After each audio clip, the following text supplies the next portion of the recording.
Hello, I'm Dr. Aaron Montgomery. I'm an interventional radiologist down here in the beautiful Florida Panhandle. Today we're in the Pensacola location, and here to talk to you today about venous insufficiency, venous reflux, and varicose veins. The venous insufficiency, venous reflux are exactly the same thing.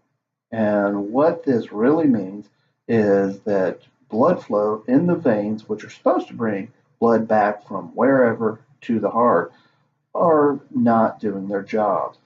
For some reason or another, the valves have become damaged, whether it is the stretching of the vein or damage to the valves themselves. And what happens when those valves get disrupted, blood flow goes the wrong way down the veins. So in the case of the leg veins, blood flow ends up going back down the veins.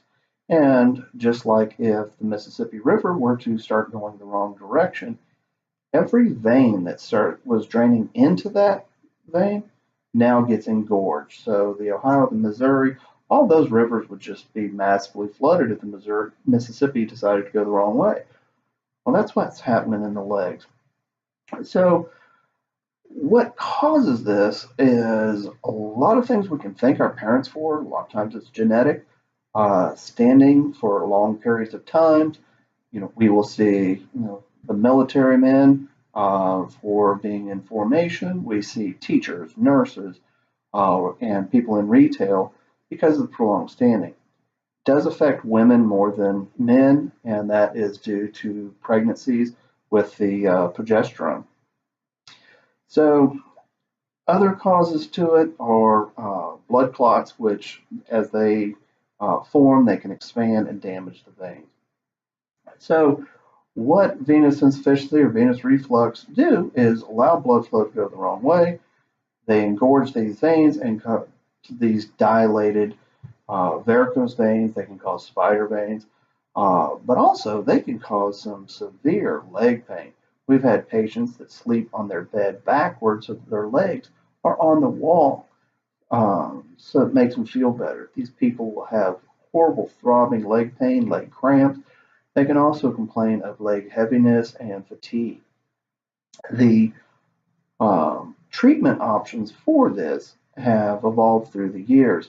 The initial treatment was what was called vein stripping, and that is where we remove the vein from the body, and that would stop the engorgement. Unfortunately, the procedure was so painful, and the after effects were almost worse than living with the problem.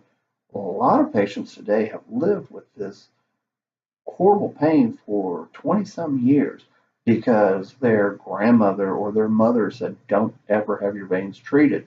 It was such a horrible experience. So, unfortunately, these people went through years and years of not being treated for no reason. There's newer methods. The first change in the procedures was approximately 20 years ago, where they came up with the idea of numbing up the vein and utilizing a radiofrequency catheter that would heat up the vein. We then got lasers, which essentially did the same thing. Both of them heat up the vein, cause a controlled thermal injury, and we would wrap the leg, compress the leg, and that would compress these two surfaces together so that it would seal shut. Um, the next idea came along, which is using glue. And that is where we just run a catheter up, we glue the vein shut, and we put a Band-Aid on.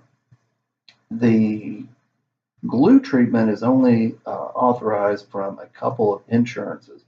We are hoping that that will get authorized by all the insurances because it is nice that there is really no downtime. There is no having to wrap the leg following the procedure. The treatment of the varicose veins and the spider veins is done by injection of a drug that irritates the inside of the vein. So as we treated the vein, the large vein that was going the wrong way with a thermal injury or glue, here we're doing a chemical irritation, and then we compress those veins together and they glue themselves shut or seal themselves shut. All these treatment options are available through your insurance. Venous reflux, venous insufficiency is a true medical problem.